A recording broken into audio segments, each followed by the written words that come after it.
G'day, Chris Walker here, and today we're talking about working from home and a few ideas you might like to employ. Studies around the world have shown that we're a little bit behind the times with working from home, and the reason for this is singular. We have the technology, we have the capacity, and we have the space and ingenuity to do it.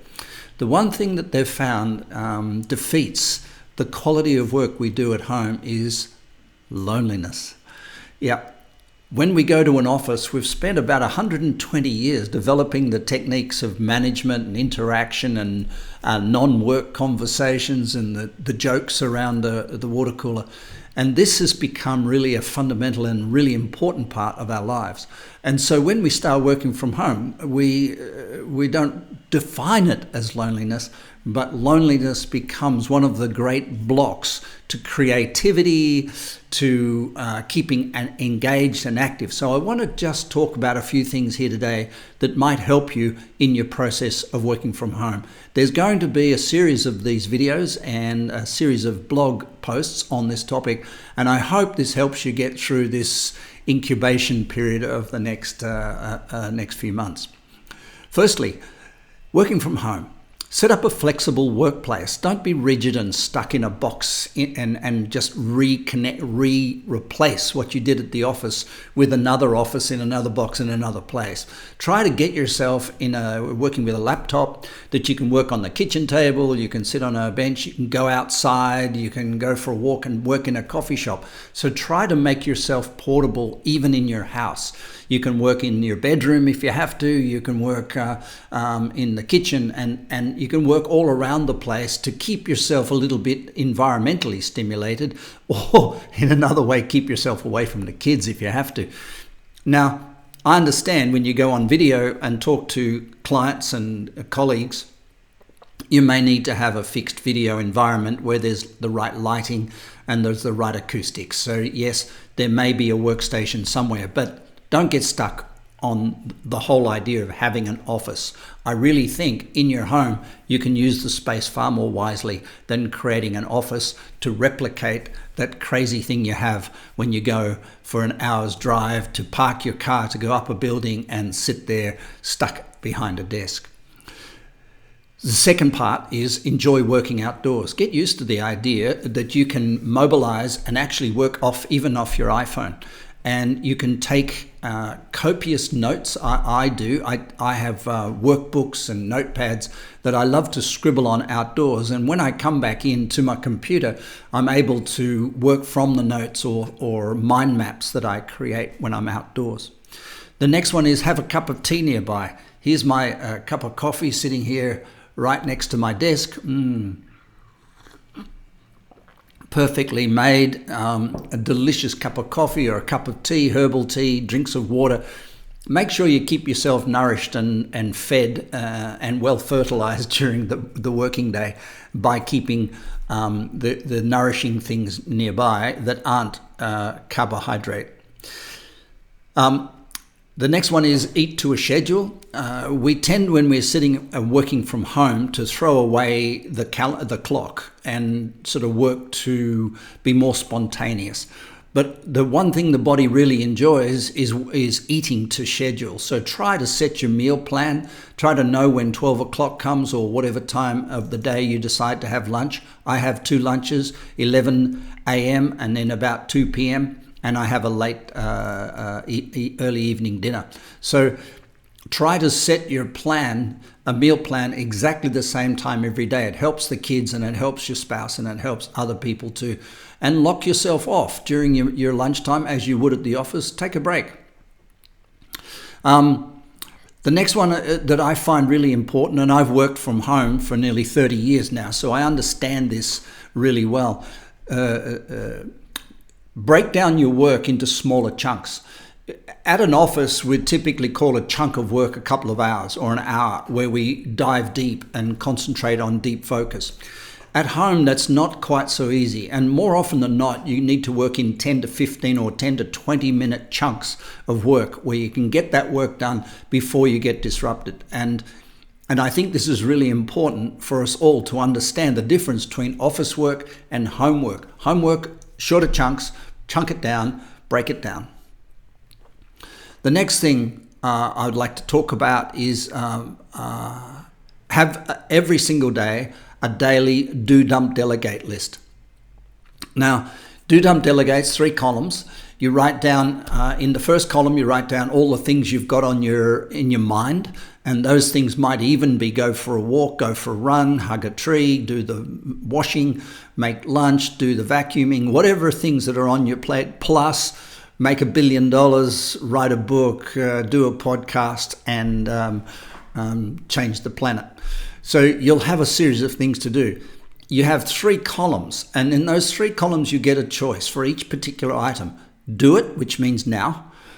Dump it, which means leave it till tomorrow or another day. Or third, delegate it to somebody else and to pass it on to someone else's do, dump, delegate list, so they have to work out whether it's a priority or not. I think this way we avoid the sense when we work from home of overwhelm, because it's very easy working from home in shorter chunks to get this overawing sense, and it's almost like fearful that we've got so much to do in so little time. But by having an organized list, a do, dump, delegate list, and I love to write it by hand, we get this really clear sense of structure for the day, and we do the most important things first. Speaking of which, prioritization. When we work at work, we typically have people around us who will call the shots. Will say to us, well, I want this done now, and it'd be good if we can get that done by Friday. And all you have to do is prioritize things based on time when they're needed to be delivered. But when you're at home, it's really easy to lose that priority, and everything becomes important to get done. So instead of that, my suggestion is, work out how you're going to be measured at the end of your work life or the work year or in the budget or for your bonus, and work out what has to be done to achieve that bonus or be measured in the way you want to be measured, and prioritize the things that will get you to that first. This is really important at home, because it means when your energy is high and you feel engaged and fully vital, first thing in the morning maybe, you get your priorities sorted and you feel good about that, because prioritization is really self-worth. So if we work on things of high priority, we build ourselves up. When we work on things of a low priority, we build ourselves down. The next point I'd like to make is, working from home, it's really easy to get into the moment. And in the moment, it's boring as batshit. It's a terrible space to be. I know we do it when we're healing, when we're broken, when we're in pain, when we're in shock, when things have gone wrong, we be in the now. But that's not life. Life is the future. So what I'd suggest is you surround yourself in your home and in your workspace, on your computer, on your laptop, whatever you use. Surround yourself with the pictures that give you a sense of the vision of the future that you hold dear in your heart. That vision needs to be a 7-element vision. There's plenty written about it on the blog. I'm not going to go over it here. But suffice to say, a 7-element vision is really critical to keep your motivation and your inspiration as high as possible. Next one is reset every 20 minutes. Now, what's a reset? For me, it's a complete emotional shakedown. If I've got something going on this 20 minutes, I will stop it. I will shake my head. I'll take a deep breath. And sometimes my partner's walking around the house going, what's wrong? What's wrong? And I go, nothing's wrong. I'm just resetting. I let it out. I let the steam off. I release pressure and just reset myself to ground zero. And it's really important to do that. Otherwise, we get on a roll, we get tense, we get wound up, and we start saying things and thinking things and doing things that are more hyper. They're more elated, and we regret those things later on. They're never wise. So don't be afraid of breaks. Breaks are really important at home. I think if you've got children in the house, maybe your work chunks will be 10 to 15 minutes without a break. I would never say to a child, go away. I would think if a child's come to you for attention, that's your priority in the house, especially if you don't have extra care. So if you're working as a sole parent or you're working at home and you're working with the kids, make them your automatic disruptors, your interrupters, and go and give them 100% of the attention that they deserve and they're asking for. The next one is to stay awake. Now, as I've said, I've got a cup of coffee here, so that keeps me pretty much mentally engaged. But physically, I use body posture. I sit in a chair, always with my body posture in a really upright position, and I hold myself away from the back of the chair to keep myself engaged and concentrating. And I think this is really important, to keep your chest open, keep your chin in, keep your neck back, stay off the back of the chair. I don't believe in comfortable chairs. Ergonomic chairs for me just encourage people to sit for too long. I believe in a really uncomfortable chair. If I could show you a picture of it right now, you'd laugh your head off, because it's an old wooden chair from an Indian movie theater. And nothing more uncomfortable on earth, I can promise you. But it forces me to keep upright, forces me to stay awake, forces me to keep in good physical posture, keep my core engaged, keep me breathing properly, and I stay awake and stay fully present with my work.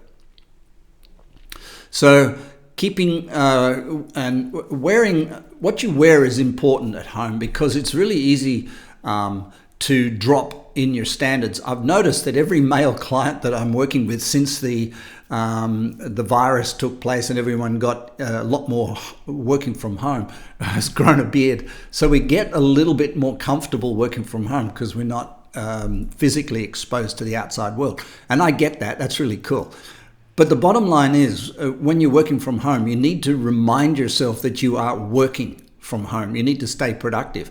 And for one client, he says, I've always got to put a pair of shoes on. If I could show you my feet right now, you'd see that I don't. So we all have different ways of working, but I think to present yourself, my brother, he says, if you've got a collar on, it's work. If you haven't got a collar on, it's play.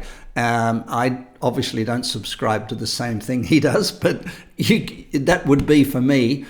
If I was in his industry, that would be a fairly good indicator of what I needed to wear to just sit down and do my work, even if I wasn't online. The next one is keep your area of work really tidy. If you could have a look at my work area now, you'd see it absolutely a catastrophic mess. So I'm not practicing what I preach. I can guarantee it. But in some ways, I like to surround myself with things that stimulate me and make my work creative. So I think, although I'm in a bit of a turmoil here with mess and things around, it all has meaning to me, and it all stimulates me, and it all keeps me in a really good space for doing the quite large volumes of work I do every day with clients and writing and podcasts and books and things. So I set myself weekly objectives. That also helps, because the feedback from management is less from working from home. I am my own manager, so I need to have weekly objectives to know what I want to achieve this week, not only financially, but for myself, for my sport, for my health, for my relationship, for my social contribution. I have little weekly goals, and I think those weekly goals help you sort of stay, stay engaged, and so you don't become a cave dweller, working on the things that are important and forget the long term, in a sense of forget that you're in a process that's leading somewhere and going somewhere for yourself. The last couple, the other one I really love is the most important stuff I have to do in the day, I do in the morning. In the afternoon, I do a lot more social media work. I do a lot more interaction on the video. I do a lot more coaching in the afternoon, where it's more heart to heart, and it's not so much intellectual, it's heart to heart. When I'm dealing with emotions and things like that, I find the afternoons a lot more, let's say, open and a lot more free and a lot more relaxed. In the morning, there's an intensity. I love to get things that I need to get done and productivity out at that time. The next thing we talked earlier before about one of the failures of measured work from home programs is that people get lonely. So I believe in the breaks that we have. I believe in the time we have where we separate ourselves from our work. It's really important to connect with people. Connect with them by pinging them with a WhatsApp message. Hey, how about a chat? It's important to make those chats time driven. So we say, I've got 10 minutes to chat to you right now, rather than roll on. I've noticed a lot of people just don't know when to stop, because with the video media, it feels embarrassing to say I've had enough, or can we we finish this now? So I'm inclined to suggest that we put time frames on WhatsApp chats and FaceTime chats and what have you. I believe we need to schedule the time zone. And this is really important when we're talking to mates and family and friends and what have you. In my breaks, I like to do things that I love. Sometimes I watch Ray Donovan on Stan or something on Netflix for half an hour and really give myself a shutdown, as I called it before, a reset or a reboot, and I'll just really chill down. Some people might go and do some yoga practice or pick peas in the garden or plant vegetables, but for me, I just chill out sometimes and watch a bit of good old TV, and I love those TV series, and I limit myself to half a one in my break as often as possible. Sometimes it creeps out. The other one, last but not least, is I do not like notifications from any resource other than email. So I switch off all my notifications from Facebook, from Instagram, from WhatsApp, because I use WhatsApp for my social connection rather than for my business connection. I switch off anything that's not business. I don't want news delivered to me when I don't ask for it. And I limit my focus on social media and the news part of that to 1 hour a day. And I'm very strict about that. I don't want to be on Instagram all day. I think it lowers your self-worth. It actually interrupts your concentration. It's not a break because you're not targeting the sort of information. You're getting random information from random opinions about random things, and especially right now about the virus. So I isolate social media connections, and I don't get notifications on my phone or my computer about social media events. I leave that for an hour a day, and that's usually late in the afternoon. So there is a few ideas that I've got. I hope that helps. Take good care. Bye.